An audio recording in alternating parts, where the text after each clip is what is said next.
Howdy, folks. Happy Wednesday. Happy hump day. We have some things to talk about.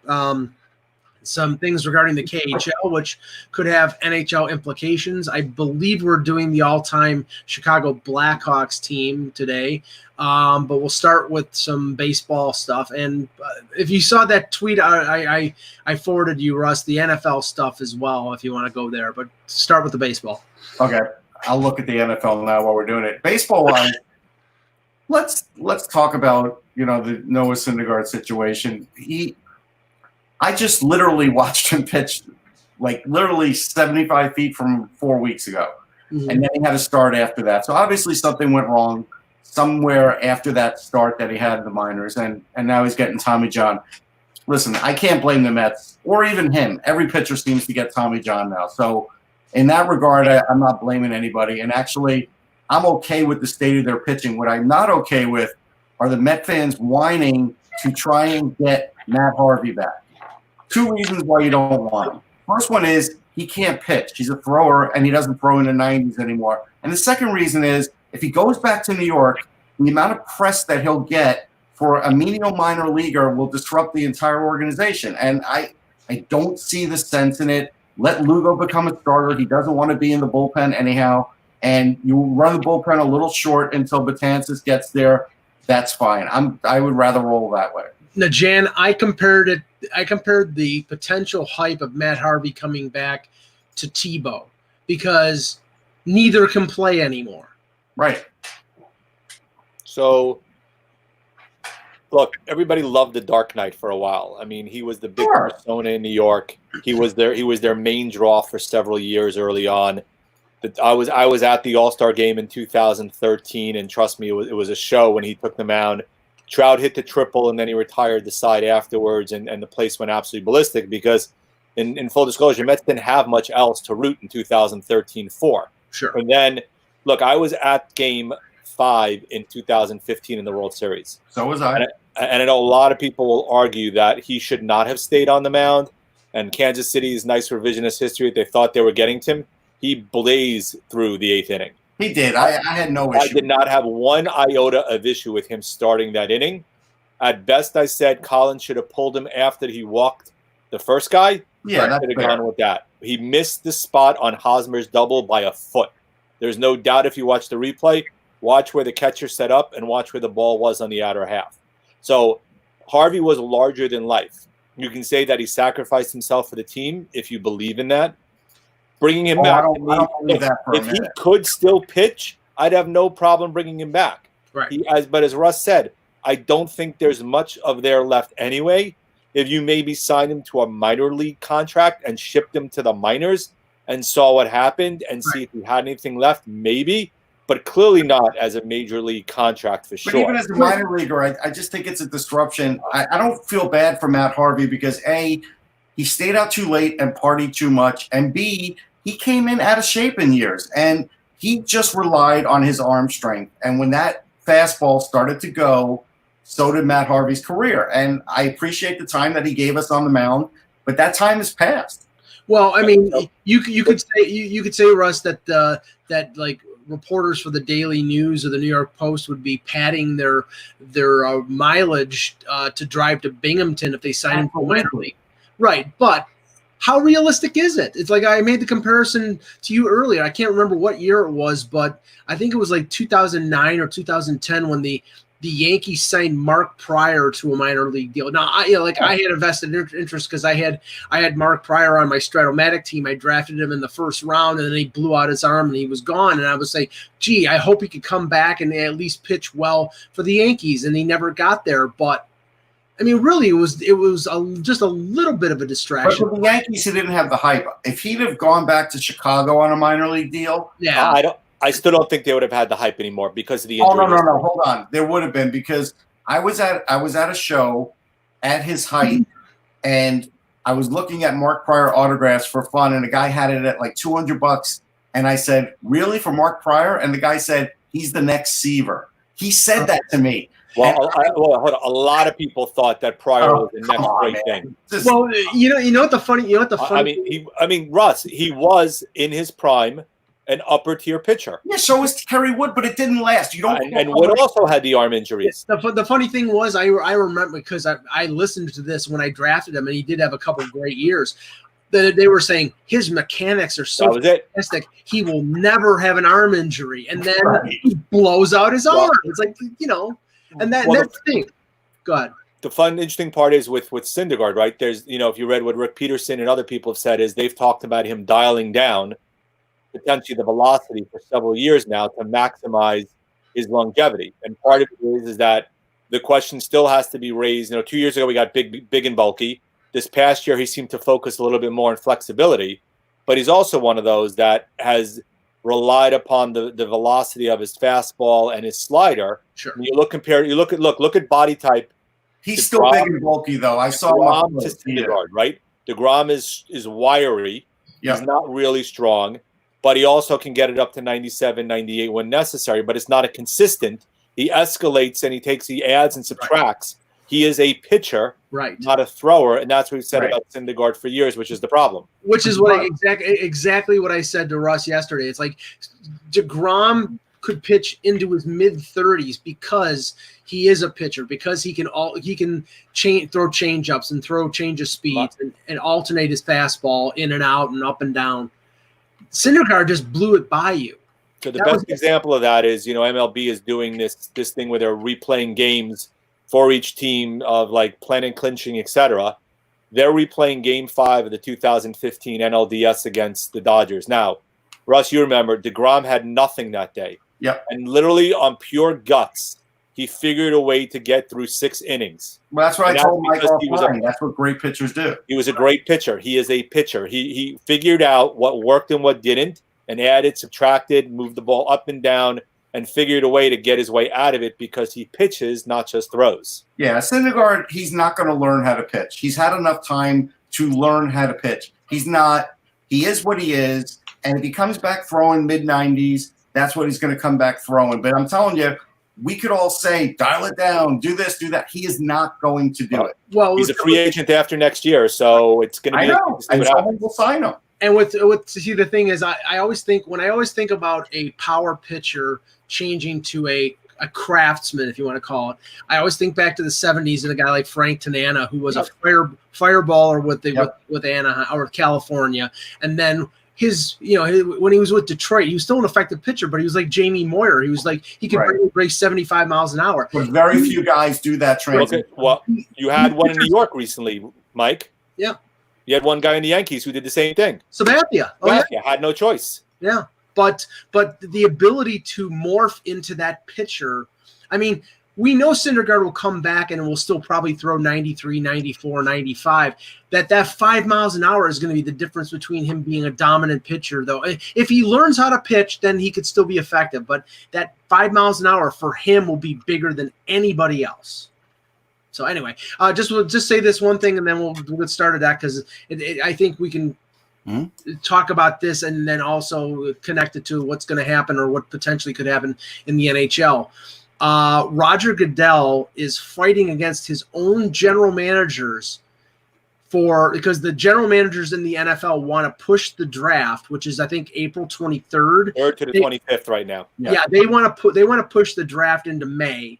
And he's basically saying, "Screw you! We're going. We're going to have the draft. We'll do it in a ballroom in New York instead of having it like in Vegas. But they're going to go ahead. And the reason they want to go ahead is because there's nothing else going on, and they'll get fantastic ratings. That's why they want to do it.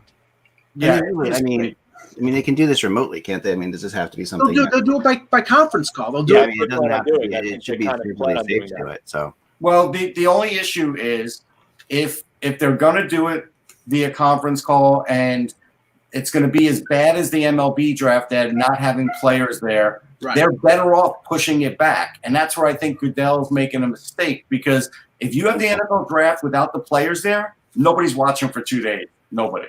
Right. You'll still get guys who are draft guys. No, you're going to get if it's an NFL draft, you're going to get people watching. You'll get some. You won't get nearly as much. Yeah, it's the only action in town, right? There's nothing in baseball. It doesn't matter. In basketball, nothing in hockey. Have you tried to watch the MLB draft when they fight people in? It's awful. All right, and they've had some people in Syracuse and Russ. To be honest with you, it's still horrible which is why they talked about moving it to Rosenblatt Stadium to generate some interest. For me, it's unwatchable, and if they do that for the NFL, I wouldn't watch it. Well, the problem is that in baseball, you're having guys in high school that most guys haven't heard of. I think part of that, Russ, is recognition. Like, I don't know past the 7th or 8th pick in the baseball draft, who these kids are. Yeah, but if Tua calls you from his kitchen and he's not there up on the stage, who cares? It's not going to have the same effect. But there's been guys the last couple of years that have not shown up to the draft who have had their own. But you can get everyone's home now. You can get everybody on. You can get everybody on Skype. I don't see why this is a big deal. Right. It can be as good as Patrick Laine when he was on Skype before the 2016 draft. Right. It was one of the most embarrassing things I've ever seen. But that was different times. I mean, now people can understand why you'd be on Skype. This is different.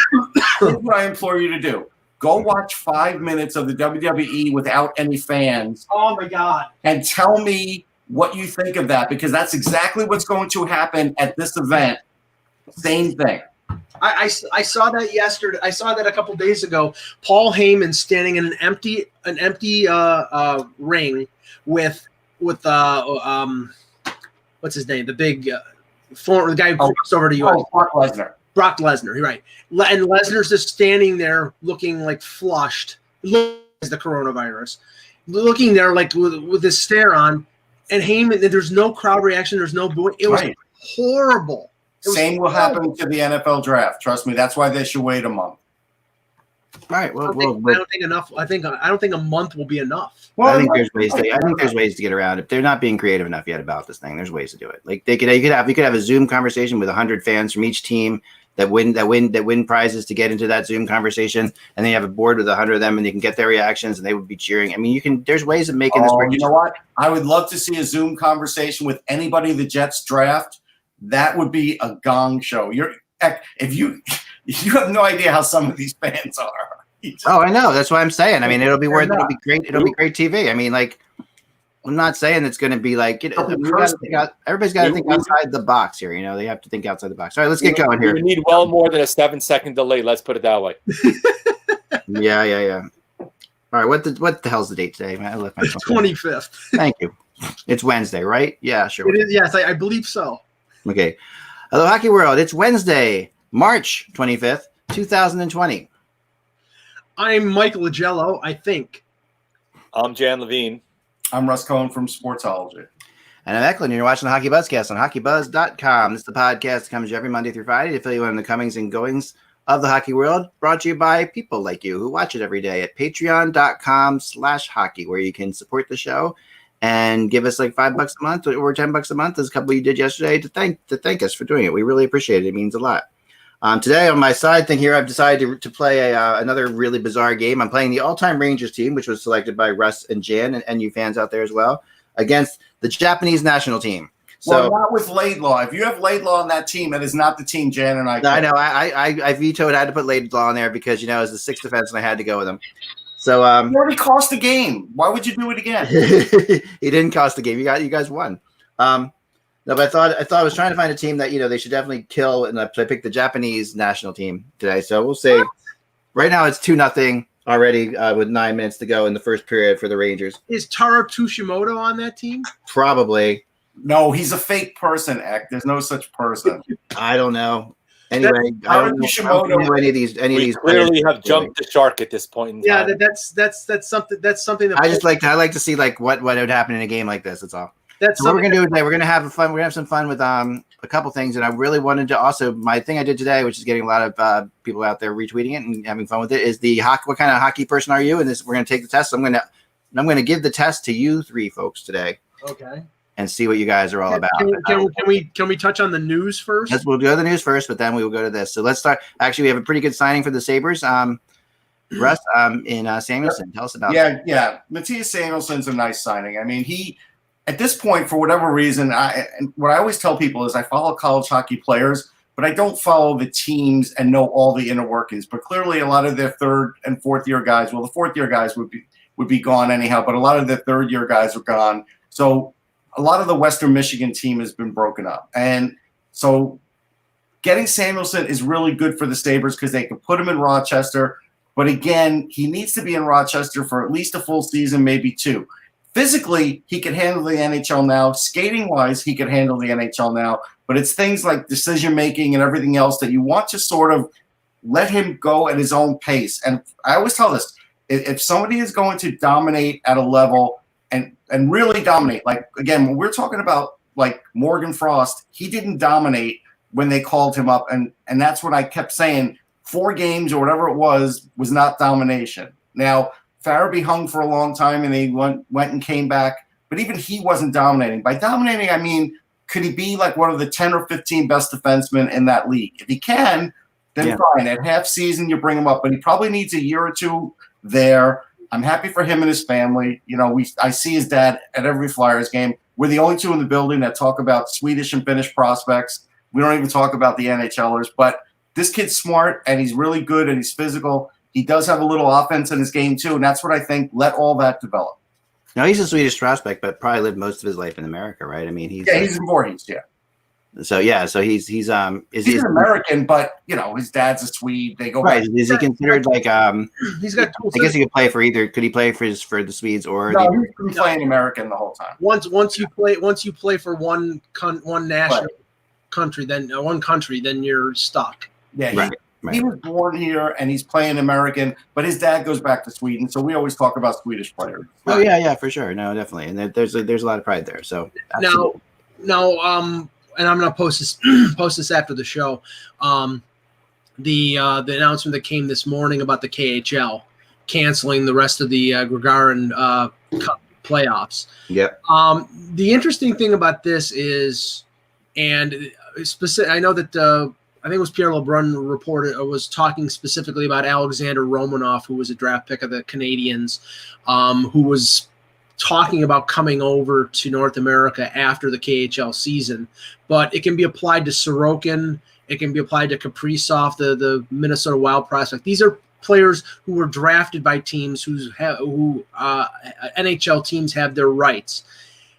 He's not LeBron was not 100% sure, but based on the fact that those players could sign and play and go right in and play when the NHL resumes play, because the KHL season is over with, and they were properties of those teams, so they could sign them. They could play them. Now, unrestricted free agents, players whose contracts expired at the end of the KHL season, the NHL already said something. They put out some sort of release that said those players cannot play until 2020, 2021. So till next season. But the fact that the KHL shut down their playoffs, they established a salary cap of between $4.3 and $14.4 million for next year. And I heard talk of them contracting from the number of teams that they had already. You're going to see a ton of Russian players or a ton of players that played in the KHL coming over next summer, especially for teams like Toronto and maybe and other teams that are going to be up against the cap, getting players on less than $1 million contracts. They're going to gobble them up. This affects Seattle too. Like this could affect Seattle in an interesting way. Well, I don't know. Seattle's 2 years away. I think. We're talking about next summer, right? Where these guys could come over. So no, we're talking about this summer. No, you're talking right now. Yeah. You said next summer. I was confused by why. Well, this summer. No, this summer. Okay. Okay, but here's what I would say. First thing is shame on Dan Milstein because Romanov's got 7 points, 7 assists in the K. That's it, right? If you saw him in the World Juniors, he was a point a game. He's not really a point a game player, but he definitely could be a half a point a game player with some physical play and skating. Mm-hmm. Why in the world, other than an agent just wanting to get a contract signed, would you want him to sign and go right to Montreal and go right in the lineup, let's say, if the NHL comes back this year? You wouldn't want to do that. He's got to transition to North America. It's a dumb move, and if you're signing him for the AHL, great. If you're signing him to play right now for the Canadiens, it's not smart. But the other two, I think, are NHL ready. So Sorokin's ready. And Kaprizov. And Kaprizov's ready, yes. Yeah. But what I'm saying is this kid's 20. Right. Right. You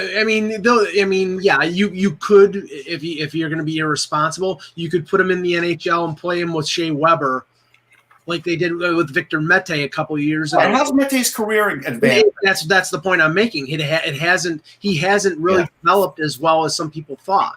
So maybe that's a little bit of a warning to Mark Bergevin to not do. I mean, get him signed, get him over here. I understand that completely. He's one of their better prospects, and he's a defenseman, and they need defensemen badly. But yeah, I'd be hesitant to throw him right in the NHL right at the very beginning. Right. Yeah, I would be too. What else we have? What else we have out there, guys, in news-wise? The KHL one. I want to mention the KHL because I get a newsletter every week. And I actually did get one 2 days ago that didn't talk about this. Watching the news, what I did notice was that there was a major spike yesterday in the coronavirus in Russia, and Putin had a trip canceled. Yeah. And then all of a sudden they canceled the KHL. So I think they didn't have enough testing going on. Sounds familiar. And they finally realized they had a bigger problem than they did. And that's why I think they ended up canceling. I think it took them by surprise. I don't think players knew it was coming. I don't think anybody knew it was coming. They knew they were postponed for a while, but to just cancel the season like that, I don't think they expected that. That was a surprise, I believe. Yeah, I mean, I think this did definitely catch them by surprise. There's no question about it. And it's surprising that they wouldn't be. Now I know that their season, I believe their regular season starts in September, Russ. Yes. Yeah. So they were up against it even more than the NHL in terms of needing to have a pristine 2020-21 season. They had to make that decision like right away. They couldn't wait until June or July or even July or August, which that was the other bit of news today, was that the report was that, especially after the Olympic announcement, that NHL teams were told by the NHL to guarantee or to look into available dates for their arenas in going into August. So that, the Olympics getting postponed, we thought was going to be something where, that was going to have an effect. But you have to remember, NBC has nothing now for 2 whole weeks. Yeah, they're praying for this. Yep. They will. I mean, this is. I mean, and the availability of stadiums right now is pretty good. Everything's been canceled. I mean, I would say that there's nothing booked in July. I got to tell you, I just got a Facebook notice. Jackson Brown and James Taylor don't seem to care. They're coming in July no matter what. Well, yes, no. Well, formaldehyde kills the coronavirus. I mean, I know there are some. I've seen Jackson Brown. There are summer dates. Great concert. He is. There's summer dates. Yeah, they don't look very good. Those guys. Yeah, but yes and no about the availability of dates, because you got to remember a lot of these buildings, Zach, are also NBA buildings, and they're going to delay their return. I mean, it's going to be easier for them to play in June or July. I know that there's a concern about the how well the ice will be, and the teams are going to have to prepare for that, like we were discussing. But they could be playing in July and August too. Yeah, no, they could be. That's true. That could be. I think you're going to be able to figure out the stadium thing though. But I think I'm encouraged by the fact that they're looking into it. I mean, we have to look forward like things are going to get better. You have no other option. I mean, there is no other option. I don't think there will be an NBA season. They have a lot of people, a lot of players affected. But I think the NHL could pull off something. But like I said, I don't think you'll see games in Manhattan unless it's completely empty stands. There's just too much going on there. I think they will have to narrow certain cities out. LA, they might not even want to play in because the Staples Center is ground. Yeah, I can see some of the bigger. I can see New York, LA, and Chicago having difficulties for sure, and other cities as well. If the Islanders, the Devils would be out of. If the Islanders and Rangers had to play in one building, do you think they would go to Newark? Do you think they would play in Long Island? I think they would. I think that what they would do is all of them would go to New Jersey. I think they would go to Newark because I think what Jan would probably agree to is I'm starting to hear a lot of people that fled New York went to Long Island, and now there's more people infected on Long Island than there used to. Jersey's numbers are rising. Oh, Jersey too. No every day, as you know, Jersey's numbers are rising every day. Yep. Every state. They said we're still a couple of weeks away from the apex. So, the numbers we're seeing now that are rising, we're going to see apexes in certain cities over the next couple of weeks. Yeah, no, I think that's for sure. By the way, Japan has just made it 4-2. They've gotten within 2 of the Russians of the all-time. We may have to mute Eck. What was that? He's making this like a mystery Alaska game. I'm trying to see what could happen here. We need the Mike Myers character. I know, Team Japan. All right. Well, So I'll take the Mary McCormick character. I do have some news I wanted to throw out there too because I thought this was pretty cool. And then we'll get into actually some fun investigating our hockey history. Yeah. Bauer Hockey put out this that they are, and I saw the story on Hockey Night in Canada. It's really cool that Bauer is started repurposing their facilities to make these for medical people, these shields, which and they're going to be available for medical professionals. It says right now we're all on the same team. We're repurposing our facilities to make face shields so that the medical professionals battling COVID-19 can safely continue to help those most vulnerable. I was going to say if doctors and nurses are going to be operating blowtorches, those would work. But I think they're going to augment them for masks. That's good. But still, how it's nice to post this, but how easily can you get something out of Canada to the U.S. now? And if New York City wanted to order them, how quickly do you get it? I don't think they would get it that quickly. That's the problem. They say they can have them out in 2 weeks. I don't know. They're going to have them ready in 2 weeks, apparently. I mean, they've got that's. Let's hope that works, but we'll see. I'm skeptical. It's not surprising. I mean, my wife works on medical ultrasound machines, and they're doing stuff right now. They're all doing it, but nobody's actually putting anything out yet. Yeah. I mean, they are. I mean, there different people are. There's some people that aren't, but it's hard to get anything out. In the past, the biggest issue that all these things will have is medical regulations, which are very hard. When you put something out like this is a shield, this is no big deal. But certain things that medical regulations, it's hard to get anything out that quickly. Normally, I don't know if some of those things will be waived. If it's not medicine, if it's just like a device, something like that, I think it should be probably waived in this situation. If there's no risk. Reasonable. I mean, look, like I said, New York's down so many. They need these supplies. They need masks. They need everything. That's why 3M is up their production quick as they possibly can. And we're sending out, I think, 500,000 ventilators to New York and one other state earlier this week. Yeah, they're upping their production repeatedly. I mean, that's why. Here's the other thing, though. You've seen do-it-yourself masks of people trying to figure out how to make their own masks. You've seen pictures of ski goggles being used in lieu of having other alternatives. So everybody's trying to find makeshift ideas in order to protect themselves because there's a lack of the regular ones that are available. And you still have to have a bed for the ventilator. That's the other problem for New York. That's the bigger issues for sure. Like where we live in the suburbs, it's easy, right? Philly's got portable places. I think this is great with 3M, and I think it's great with Bauer. But until we start seeing them being utilized, I'm skeptical. I'm sorry. Yeah, well, you have to start somewhere. All right, so here we go. Let's do some. What kind of fans are we today? Just for fun. People love this. Do Jan first because he's gonna. I got to run. Okay, we'll go through Jan first here. I will ask you the questions, Jan. You can answer them in a safe and honest answer. There is no. Or you can say no comment. You can say no comment if you'd like to. Or please. All right, the city you grew up in. I'll go with West New York, New Jersey. Okay, there we go. West New York, New Jersey. The name of the town. It's right across from. I have a view of the skyline. That was my view every day. Really? Very cool. Very cool. NHL player who grew up closest to where you grew up. I'm gonna have to look that up. I don't even know. Okay. You guys can. You got other two can look at that as you go along here. Your favorite NHL team? Well, you kind of know the answer to that one. Yeah, we'll say the New York Rangers. Your least favorite NHL team? Kind of know the answer to that one too. Who would that be? That would be the Islanders and the Devils, given the I put New York Metro teams is my least favorite NHL team. Just put the NHL teams that you secretly follow. Used to be the Ducks because I was a huge Paul Kariya fan. Ah, interesting. Very good. Your favorite hockey writers growing up? Thanks. Probably Don Delapino wrote for the Daily News for a while. Delapino? Yeah, Delapino's still around. He works. Yeah, he's working for the NHL offices now, as opposed to writing for the Daily News. Your favorite hockey writer currently? Thank you. And no one on HockeyBuzzcast. I'll plead the fifth on that one. Too many people to anger. The best hockey player of all time? I'll go with Gretzky also. Okay. The player you idolized as a kid? Probably would have to be Rattel originally as a little kid. Okay, good. The most famous hockey person, besides me, of course, that you've met? Probably McDonough. Ryan McDonough. Okay, here we go. Cool.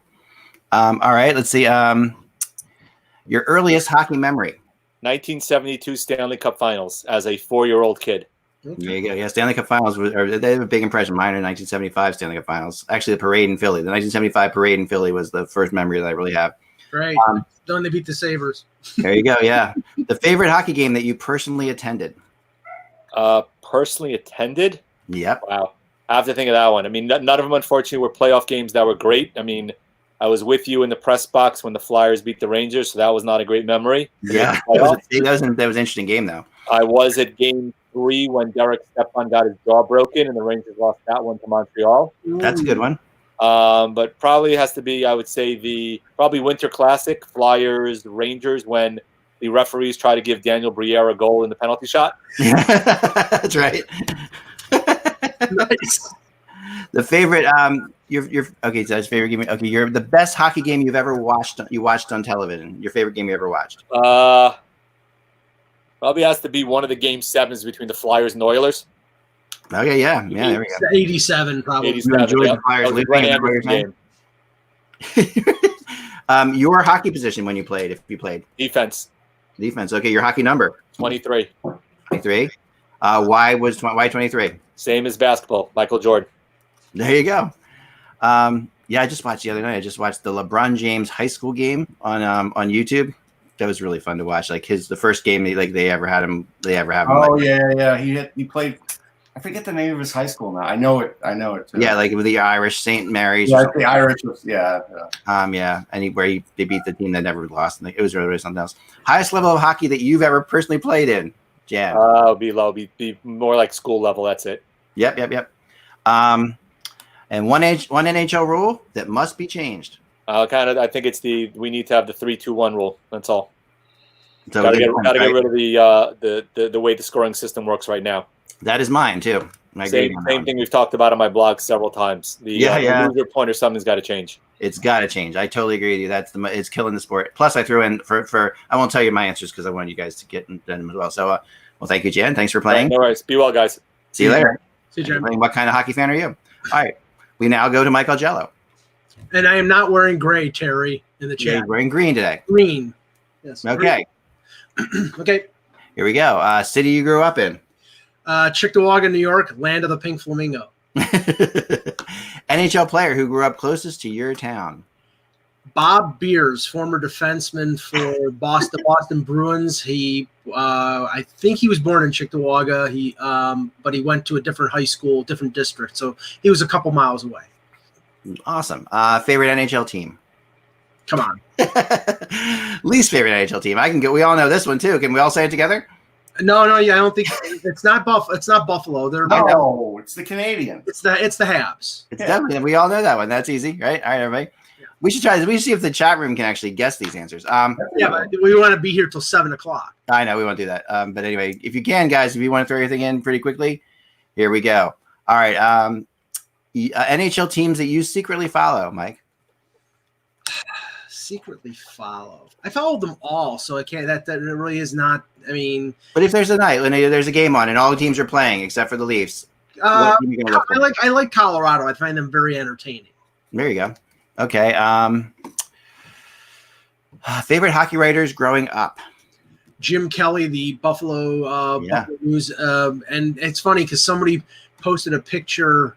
I think it was the anniversary of the Odd closing, and they had a picture of Jim Kelly and a couple other Buffalo News reporters up there when they closed the press box up there, and I'm like, I just miss talking to him because I used to talk to him on the rate. I got to read him when he was on the internet. That's the only time I knew Jim Kelly, because early internet he was on there, whether it was ESPN or Slam, I can't remember. And then he was on Sportsnet, and I still think the greatest thing is the fact that he posted an article on Sportsnet the day he died. Yeah, which is crazy. Yeah, it's unbelievable. He was writing up until the very day. That's amazing. Well, who are your favorite hockey writers now? I think Pierre LeBrun, Elliot Friedman, Chris Johnston. There you go. Good trio there. Best hockey player of all time. We did this the other day with you, so we know who you think it is. Robert Gordon Orr. That's right. Player you idolized as a kid. Boris Salming. Nice name. Yeah, I mean, Wendell Clark was drafted when I was 18 years old, so technically I wasn't a kid anymore. Yeah. Right. We're the same age. He's my favorite player, but Salming was a fantastic defenseman. Yeah. As a kid. Probably should have put favorite player on here. That's a good one. Most famous hockey person you've met? Robert Gord. Yeah. I've been in the same room as Gretzky. I'll say this, and Russ was there at that time too, when we went to the Centennial Classic in Toronto, and we're in the room with Bettman, Gretzky, let's see, Glenn Hall, Johnny Busick, Red Kelly. Red Kelly was still there, yeah. Johnny Bauer. It was That's a pretty amazing moment. It was fantastic. That is a pretty amazing moment. I have a picture of that too. Earliest hockey memory? A Sabres Rangers game in 1973. I was 6 years old. Nice. Did you go to this game or? I was at the game with my dad and my brother. Nice. Your worst hockey memory? I forgot to give Dan this one. Actually, I forgot to give Dan this one. There's a tie, and I've seen both of them on TV in the last week. So screw you, NHL Network and NBCSN for Game 7 of 2013. Thank you. Yep. And Game 7 of 1993. There you go. I thought 1993 would probably take it though, right? No, a tie. It's a tie. Really a tie. Oh man, I still feel so bad for that text I sent you, Mike. I can't even mean to tell you. Sure. Favorite game you personally attended? What's that? Say that. The favorite game you personally attended? March 15th, 2004. Leafs versus Sabres at the KeyBank Center. Now it was then the HSBC Arena. Yep. Leafs were down 5-2 in the third period. Came back, pulled the goalie, tied it in forced overtime, and Thomas Caberlet scored the game winner in overtime. Excellent. It's on YouTube. I'll put it in my blog today because it's a very pleasant. That's a good one. Best game you watched on television? It's a tie between the 87 Canada Cup Game 3, the famous Mario Lemieux goal, and the Miracle on Ice. Yeah. Okay. Yeah. Yeah.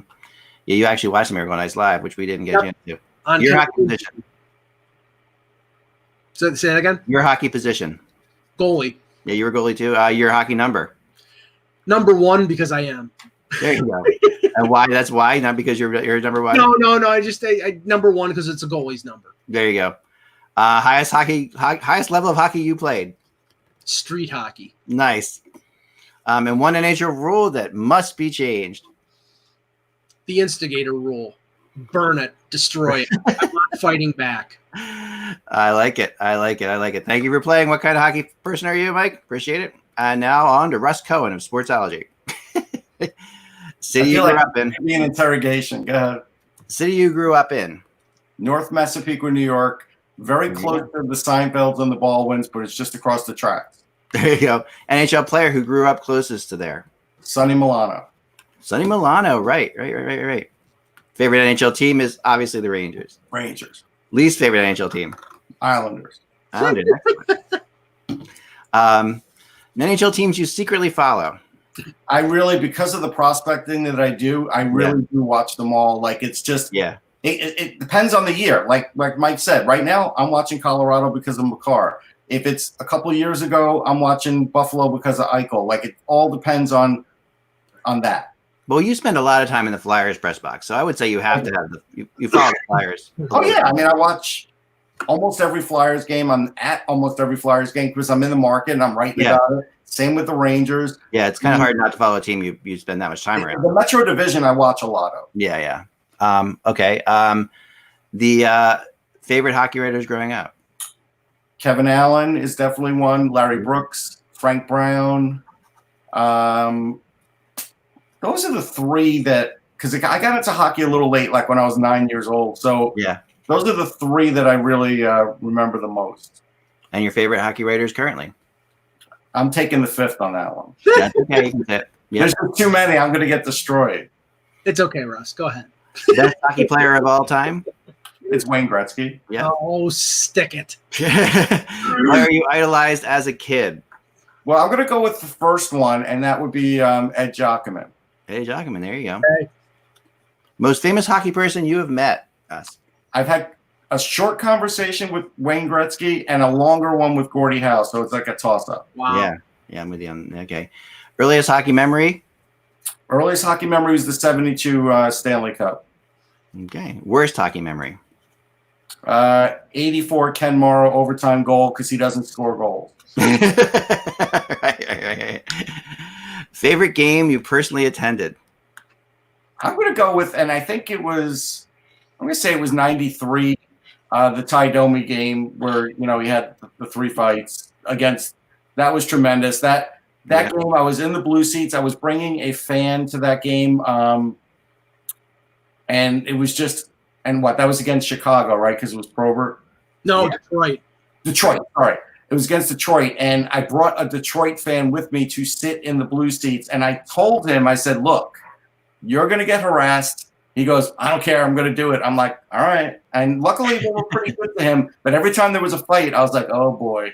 And so it was a very charged atmosphere. It was amazing. That's pretty awesome. Best game you've watched on television? I'm not going to go with the Stanley Cup winner ever. I'm kind of spoiled. I've covered a lot of Game 7s. I'm really going to go, what was it, the 5 overtime game with Keith Primo? Yeah. That game, I did all that I could to stay awake for that game and just was amazed at just the players trying to sort of keep it going.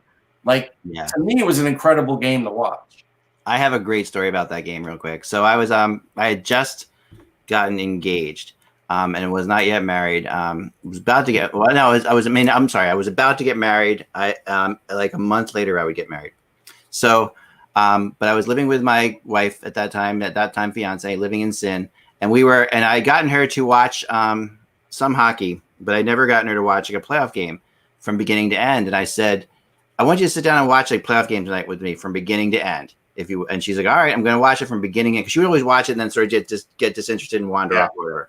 So it happened to be the 5 overtime game that she was forced to watch from beginning to end.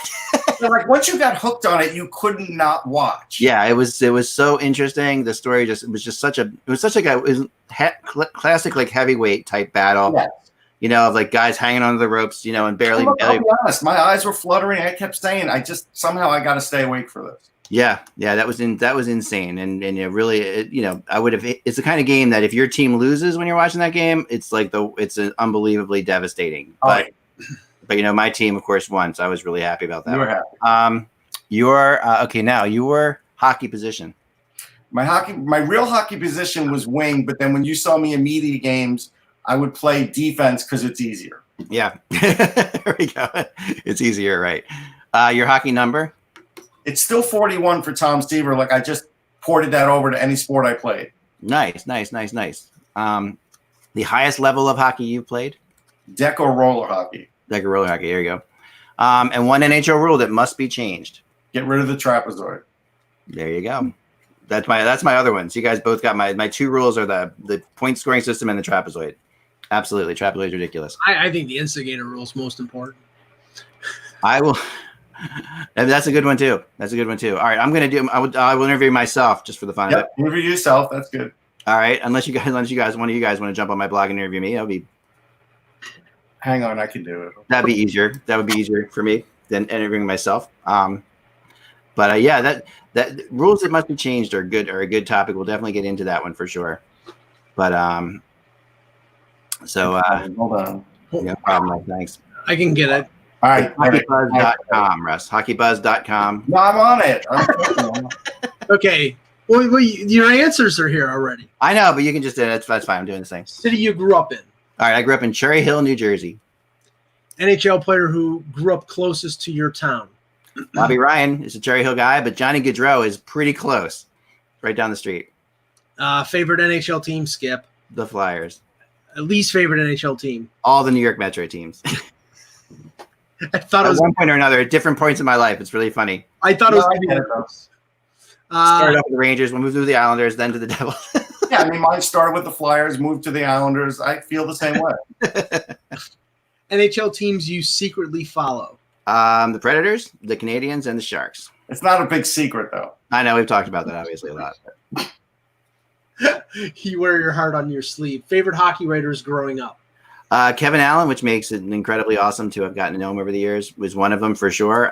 When he first called me during the lockout, I literally I was at a bowling alley and I got a call from Kevin Allen who said, "Yeah, I got your number from somebody at the NHL." And I'm like, holy cow, this is really Kevin Allen. Yeah. Because at that point in time, they were just a writer. You didn't really know. Yeah, you never saw these people in person. I'd never heard his voice before or anything like that because it wasn't like he was on podcasts or anything like that. Right. So, and then also I grew up reading Al Morgani and Jay Greenberg, who also works for HockeyBuzz. So it's pretty cool that I got to read both of those guys. And 2 of them are writing for HockeyBuzz. I know, and 2 of them are writing for HockeyBuzz. How about that? Favorite current hockey writers? Kevin Allen and Eric Duhashik, who I'm such a huge big fan of. Eric's great. I think Eric is one of the most interesting guys to hang out with in the league. And he's a fun guy. Yeah, and I love scrums with Eric Duhachik because you have the normal people who ask the crazy questions like the basic how hard was it to lose tonight or what was that thing, and Eric's always like throwing out something in an interesting way. He's pretty cerebral. He's good. Yeah, and the players respect him for it. The players will give him the time of day because they know he's not just asking them stupid questions. Right. Bobby Orr, best hockey player of all time. I'm going with Wayne Gretzky too. No questions. Wrong. Player you idolized as a kid. Bernie Perron as a young kid, then Pelle Lindbergh. Okay. Most famous hockey person you've ever met. I've said the story before, but our buddy Scoop Cooper introducing me to Gordie Howe. Have you met Gordie? That kind of thing. And then I spent a whole media meal talking to him. I mean, Gordie Howe told me a dirty joke. I mean, so that's Did he really? Pretty incredible. Yeah. I got to tell my dad. This was right after my dad had passed away. I got to tell Gordie Howe that how much my dad liked him, how my dad used to ride his bicycle. Oh, that's nice. Like that was really something. Yeah. Let's see. Earliest hockey memory. Yep, I was 7 years old. 1975 Stanley Cup parade in Philadelphia. I remember a little bit of that series too. I don't remember the first Stanley Cup the Flyers won, but I do. But I remember that parade. Obviously, huge imprint. I was in Philly for it. So, worst hockey memory. The overtime goal where the Islanders beat the Flyers in the Stanley Cup, 1970. I think it was offsides.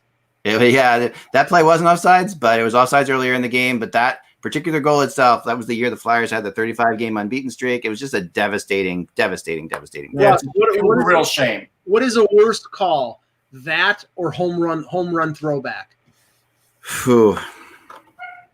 I'm not really familiar. I think Nystrom was offsides, and I think home run throwback was a lateral. Yeah, Nystrom was offsides, and there's also a goal in that game that the Islanders played with a high stick. What's One that? of the Islanders goals in that game that's not often talked about. And same as the offsides game, there was a goal where the Islanders scored on a high stick that had we had instant replay back then, the stick was clearly over the crossbar. But those things were missed in those days. Oh, they were constantly missed. Definitely. You just knew it. You just had to deal with it. Favorite game you personally attended? Game 6 of the 1975 Stanley Cup Finals with the Flyers and the Oilers. 87 finals. Sorry, 87 finals Stanley Cup. Yep, with the Flyers and Oilers, when the Flyers were down by 3, came back. JJ Daniel scores it, and we all thought we were going to see a Stanley Cup that day. We're like, well, the Flyers are getting killed, or at least we're going to get to see the Stanley Cup skate around the spectrum. And when they won that game, it was like winning the Stanley Cup for me. I can't believe JJ Daniel scored the goal. It's like I know, prop, and then JJ Daniel. Everybody gets their moment, and that was his moment. That was his moment, and I'll never forget. Time stops, and I can see the whole thing from my seats where I was sitting. I can see the whole thing go in. I can see the shot as it goes back to the point, and JJ just one-timed it. Someone tried to clear it, and JJ one-timed it, which was really something. Stephane Matteau had the same kind of moment. Yeah, isn't it something? And I also personally attended 2 of my favorites were in the same realm of that ended the same exact way with Sidney Crosby scoring on Ryan Miller, but that was the 2010 gold medal game and the first Winter Classic, both of which were amazing to attend. Well, I'll go one further. Like if I'm going to talk about games that I've covered, even though I've covered Game 7s of the Cup, I really think the Game 7 where the Rangers beat the Penguins in 2014 in Pittsburgh, because I spoke to Mike Lang after that, and he basically was like, look, the only reason the Penguins lost this game was because of Henrik Lundqvist. Nobody for the last 3 or 4 years could come in here and shut these guys down the way he just did tonight. I've never seen anything like it. That's what Lang told me. Yeah, that's the guy who's seen that, who knows. He's seen it all inside out. But that gold medal game in Vancouver was not the best game ever, but it was just such an overwhelming moment. Oh, yeah. And you guys, I mean, I understand it was the visual. It was the first classic, the snow globe and all that. It was a boring game. Oh, the game itself was boring. The way it ended, though, with a shootout was fun. The way it ended was great, though. I'm not a big fan of the shootout, but that was one game that ending in a shootout was a lot of fun. It didn't make me upset that I sold those tickets for cost to a guy. Should have. No. I'm happy. The atmosphere was unbelievable. It was a great atmosphere. I was in the tunnel with Drew Stafford, and because he was scratched, and I literally watched Crosby score the goal. Then he comes off the ice, and a little kid asks him for his autograph, and he gives it to him. And he goes into the room. Like, it was just great. The most frustrating thing about that game, I was told between the second and third period that Marian Hossa was going to be traded to the Penguins, and was told I couldn't talk about it for 3 days, and he was traded before I could talk about it. Oh, wow. Best game you ever watched on TV? You said the same. No, it's actually mine is the not the Canada Cup, but the Rendezvous series. That's what I meant. That's what you meant too. Okay, 1987, like Rendezvous, Canada. They were all 6-5 Canada-Russia series. Cops Coliseum. Yeah, those games were just unbelievable. Where did you watch that on? It was on CBC. I was on CBC, and at that point, my But how could you get it in? because my family right around 1983, I convinced my dad to get like a giant satellite dish. Oh, you had a giant satellite dish. I did. The kind that moved outside. It was like 12 feet tall. Yeah, because trust me. And then you could watch the feeds of these things. So I would watch like Talking in Canada guys getting ready to go in the air, cursing it up a storm. It was a blast. I mean, I wasn't getting that on Long Island. Al Strachan was doing a lot of that swearing. Oh yeah, that was the old days when you could watch the feed on the satellite dish. It was amazing, and that's how I had all my hockey friends over to watch that Rendezvous series. I'll tell you one funny story. So back in the early days of cable, I was watching a Met game, and when they had a doubleheader, they didn't break away. Right, the feed would still be there, and one day Ralph Kiner was opening up beers, and it was like, and Tim McCarver didn't know what to do, right, because he realized it's an open mic and the feed is still on, waiting for the next game to start, and he was like, "Well, I'll take that soda, thanks, Ralph." It was really funny. That's fantastic. I love that. Your hockey position? I'm a goalie. Number 31 for Pelle Lindbergh, the guy behind me on the back there on the painting.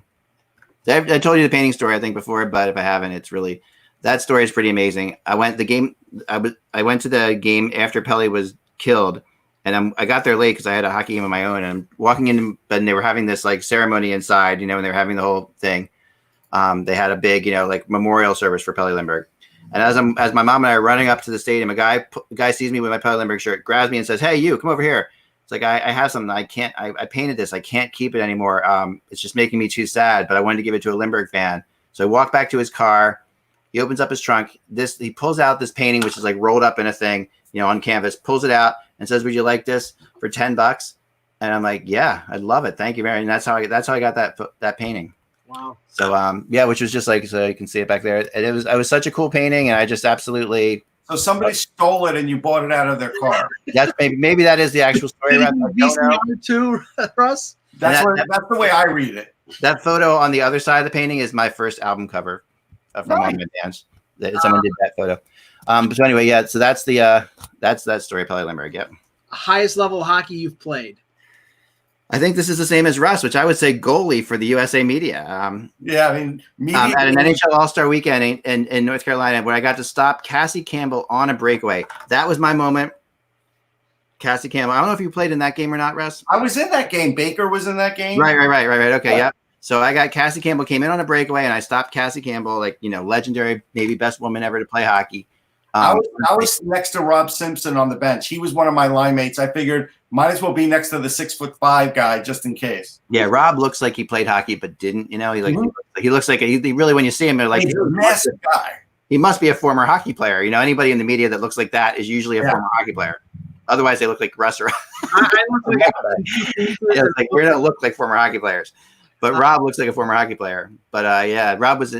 That's where I met Rob Simpson during that game. Actually, it was funny in Philly.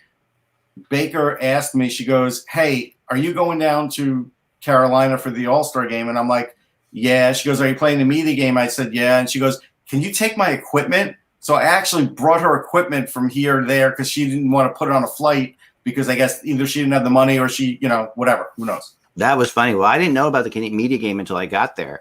And I was like really bummed out. I'm like, oh man, I really want to play in this. So I found a Play It Again Sports and equipped myself.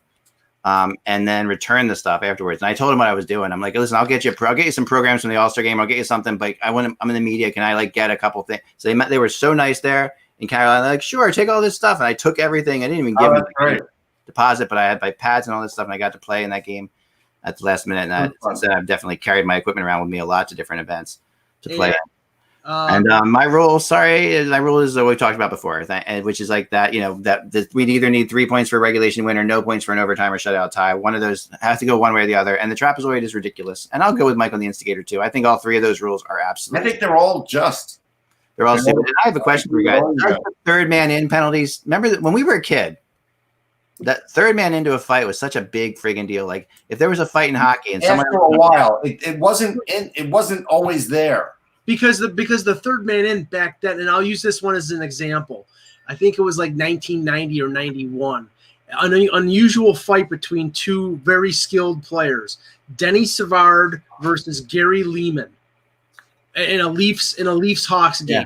Yeah. And Lehman is cleaning Denny Savard's clock, and out of nowhere, Dave Manson comes in and just jumps on top of that's third man in. Now, now it's like somebody's grabbing a jersey. That's not really third. Wait, I don't think the rule exists anymore. Like I have not been able to I have sent letters to NHL.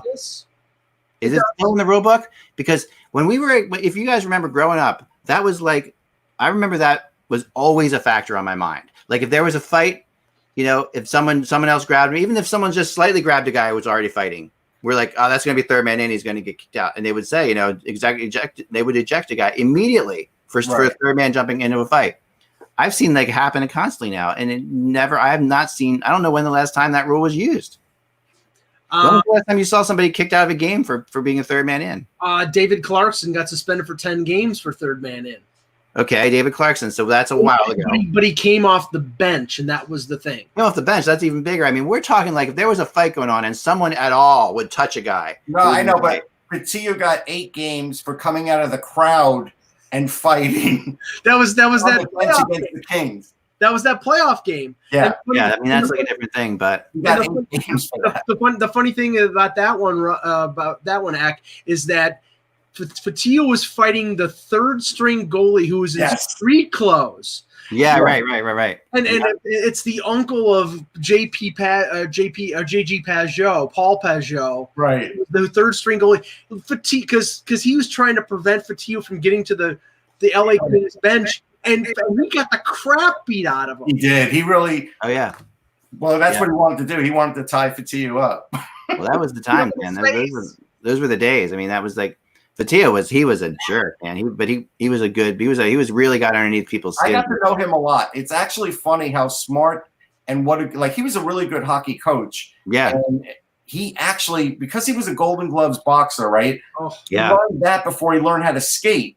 And then once he got pretty good at skating, then teams started to use him as an enforcer. And he actually got better as a hockey player as he went on. Yeah, no. That's something. That is really surprising. I know.